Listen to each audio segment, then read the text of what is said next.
ആകാശവാണി. നമസ്കാരം. പ്രത്യേക വാർത്താ ബുള്ളറ്റിൻ വായിക്കുന്നത് നിരഞ്ജന. ഖേലോ ഇന്ത്യ യൂണിവേഴ്സിറ്റി ഗെയിംസിന് ഗുവാഹത്തിയിൽ ഔദ്യോഗിക തുടക്കം. പ്രധാനമന്ത്രി നരേന്ദ്രമോദി ഉദ്ഘാടന സമ്മേളനത്തെ ഓൺലൈനായി അഭിസംബോധന ചെയ്തു. ഖേലോ ഇന്ത്യ മത്സരങ്ങൾ രാജ്യത്തെ യുവ കായിക താരങ്ങൾക്ക് കൂടുതൽ അവസരങ്ങൾ പ്രദാനം ചെയ്യുന്നതായി പ്രധാനമന്ത്രി പറഞ്ഞു. കായിക മേഖലയുടെ വികസനത്തിനായി ഇത്തവണ ബജറ്റിൽ 3500 കോടി രൂപയാണ് വകയിരുത്തിയതെന്നും അദ്ദേഹം ചൂണ്ടിക്കാട്ടി. കേന്ദ്ര കായിക മന്ത്രി അനുരാഗ് സിംഗ് ഠാക്കൂർ, അസം മുഖ്യമന്ത്രി ഹിമന്ത ബിശ്വ ശർമ്മ ഉൾപ്പെടെയുള്ള പ്രമുഖർ ചടങ്ങിൽ പങ്കെടുത്തു. രാജ്യമെമ്പാടുമുള്ള 213 സർവകലാശാലകളാണ് ഗെയിംസിൽ പങ്കെടുക്കുന്നത്. ഈ മാസം 23 വരെ നീളുന്ന ഗെയിംസിൽ 20 ഇനങ്ങളിലായി 4500 യുവ പ്രതിഭകൾ മാറ്റുരയ്ക്കും. തിരുവനന്തപുരം പേട്ടയിൽ നിന്നും കാണാതായ 2 വയസ്സുകാരിയെ കണ്ടെത്തി. കൊച്ചുവേളി റെയിൽവേ സ്റ്റേഷന് സമീപമുള്ള ഓടയ്ക്ക് അടുത്തുനിന്നാണ് കുട്ടിയെ കണ്ടെത്തിയത്. ബീഹാർ സ്വദേശിനിയായ കുട്ടിയെ 20 മണിക്കൂർ നീണ്ട പരിശോധനയ്ക്ക് ഒടുവിലാണ് കണ്ടെത്താനായത്. കുഞ്ഞിനെ ജനറൽ ആശുപത്രിയിലേക്ക് പരിശോധനയ്ക്ക് കൊണ്ടുപോയി. കുഞ്ഞിന്റെ ആരോഗ്യനില തൃപ്തികരമാണെന്ന് പോലീസ് പറഞ്ഞു. വൈകുന്നേരം 7:30ഓടെയാണ് കുഞ്ഞിനെ കണ്ടെത്തിയത്. കുട്ടികൾക്ക് ക്ലാസ് സമയത്ത് ശുദ്ധജലം കുടിക്കാനുള്ള വാട്ടർ ബെൽ പദ്ധതി സംസ്ഥാനത്ത് നടപ്പാക്കി. തിരുവനന്തപുരം മണക്കാട് കാർത്തിക തിരുനാൾ ഗവൺമെന്റ് VNHSൽ മന്ത്രി V ശിവൻകുട്ടി ഉദ്ഘാടനം ചെയ്തു. ചൂടുകൂടുന്ന സാഹചര്യത്തിലാണ് സ്കൂളുകളിൽ വാട്ടർ ബെൽ സംവിധാനം കൊണ്ടുവരാൻ പൊതുവിദ്യാഭ്യാസ വകുപ്പ് തീരുമാനിച്ചത്. കുട്ടികൾക്ക് വെള്ളം കുടിക്കുന്നതിനായി രാവിലെ 10:30നും ഉച്ചയ്ക്ക് 2 മണിക്കും വാട്ടർ ബെൽ മുഴക്കി 5 മിനിറ്റ് വീതം പ്രത്യേക ഇടവേളകൾ അനുവദിക്കും. വെള്ളം വീട്ടിൽ നിന്ന് കൊണ്ടുവരാത്ത വിദ്യാർത്ഥികൾക്കായി സ്കൂളുകളിൽ ശുദ്ധജലം ഉറപ്പാക്കാൻ പദ്ധതിയുണ്ട്. വയനാട്ടിലെ ജനങ്ങൾ നേരിടുന്ന വന്യജീവി ആക്രമണം ഉൾപ്പെടെയുള്ള പ്രശ്നങ്ങൾ കേന്ദ്ര സംസ്ഥാന സർക്കാരുകളുടെ മുൻപിൽ അവതരിപ്പിക്കുമെന്ന് ഗവർണർ ആരിഫ് മുഹമ്മദ് ഖാൻ. വന്യമൃഗ ആക്രമണത്തിൽ ജീവൻ നഷ്ടപ്പെട്ടവരുടെ കുടുംബാംഗങ്ങളെ കാണുവാനായി എത്തിയ ഗവർണർ മാനന്തവാടി ബിഷപ്പ് ഹൌസിലെത്തി രൂപതാ അധികാരികളുമായും ചർച്ച നടത്തി. വന്യമൃഗ പ്രശ്നങ്ങൾ സംബന്ധിച്ച് വിവിധ കർഷക സംഘടനാ നേതാക്കളും ഗവർണർക്ക് നിവേദനം നൽകി.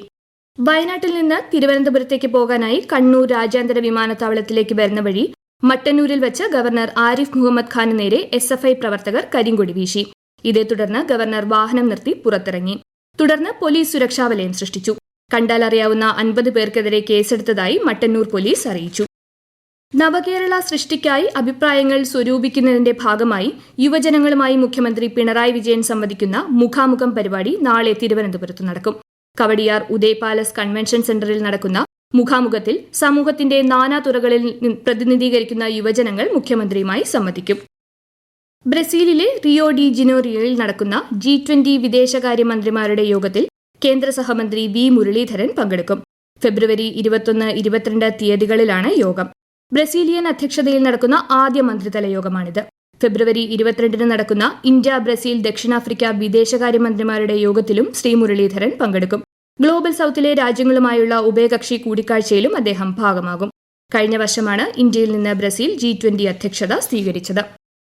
കേന്ദ്ര സർക്കാരിന്റെ വികസനക്ഷേമ പദ്ധതികൾ ജനങ്ങളിലേക്ക് എത്തിക്കുന്നതിനായി സംഘടിപ്പിക്കുന്ന വികസിത് ഭാരത് സങ്കൽപ് യാത്ര തിരുവനന്തപുരം, എറണാകുളം, കോഴിക്കോട് ജില്ലകളിൽ 2ാം ഘട്ട പര്യടനം തുടരുന്നു. തിരുവനന്തപുരത്ത് ഇന്ന് പൈപ്പിൻമൂട്, കുടപ്പനക്കുന്ന് എന്നിവിടങ്ങളിലും എറണാകുളം നഗരസഭയിലും കോഴിക്കോട് രാമനാട്ടുകര, കൊറ്റമംഗലം അങ്ങാടിയിലും പരിപാടി സംഘടിപ്പിച്ചു. കേന്ദ്ര ധനകാര്യ കമ്മീഷൻ ഗ്രാന്റുകൾ കേരളത്തിന് കൃത്യമായി ലഭിക്കുന്നില്ലെന്ന് മുഖ്യമന്ത്രി പിണറായി വിജയൻ. ധനകാര്യ കമ്മീഷൻ ഗ്രാന്റുകൾ സംസ്ഥാനത്തിന്റെയും തദ്ദേശ സ്ഥാപനങ്ങളുടെയും ഭരണഘടനാപരമായ അവകാശമാണെന്നും മുഖ്യമന്ത്രി പറഞ്ഞു. കൊട്ടാരക്കരയിൽ സംസ്ഥാന തദ്ദേശ സ്ഥാപന ദിനാഘോഷത്തിന്റെ സമാപന സമ്മേളനം ഉദ്ഘാടനം ചെയ്യുകയായിരുന്നു മുഖ്യമന്ത്രി. തദ്ദേശ സ്വയംഭരണ സ്ഥാപനങ്ങൾക്കുള്ള സ്വരാജ് ട്രോഫിയും തൊഴിലുറപ്പ് പദ്ധതി നടത്തിപ്പിന്റെ മികവിനുള്ള മഹാത്മാ പുരസ്കാരവും വിതരണം ചെയ്തു. മന്ത്രി MB രാജേഷ് അധ്യക്ഷത വഹിച്ചു.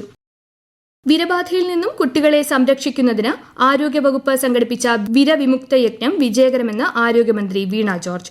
ലക്ഷ്യം വെച്ച 94% കുട്ടികൾക്കും വിരനശീകരണ ഗുളിക നൽകാനായെന്നും മന്ത്രി പറഞ്ഞു. തൃപ്പൂണിത്തറയിൽ അനധികൃത പടക്കപ്പുരയ്ക്ക് തീപിടിച്ചുണ്ടായ അപകടവുമായി ബന്ധപ്പെട്ട് കുറ്റക്കാരെ നിയമത്തിന് മുമ്പിൽ കൊണ്ടുവരുന്നതിനുള്ള എല്ലാ നടപടികളും സ്വീകരിക്കുമെന്ന് മന്ത്രി P രാജീവ് പറഞ്ഞു. സ്ഫോടനം നടന്ന സ്ഥലവും നാശനഷ്ടവും സംഭവിച്ച വീടുകളും സന്ദർശിച്ച് സംസാരിക്കുകയായിരുന്നു മന്ത്രി. സംഭവവുമായി ബന്ധപ്പെട്ട വിശദമായ പരിശോധന നടത്തി റിപ്പോർട്ട് സമർപ്പിക്കാൻ ജില്ലാ കളക്ടറോട് ആവശ്യപ്പെട്ടിട്ടുണ്ട്. 2 ആഴ്ചയ്ക്കകം റിപ്പോർട്ട് ലഭ്യമാകും.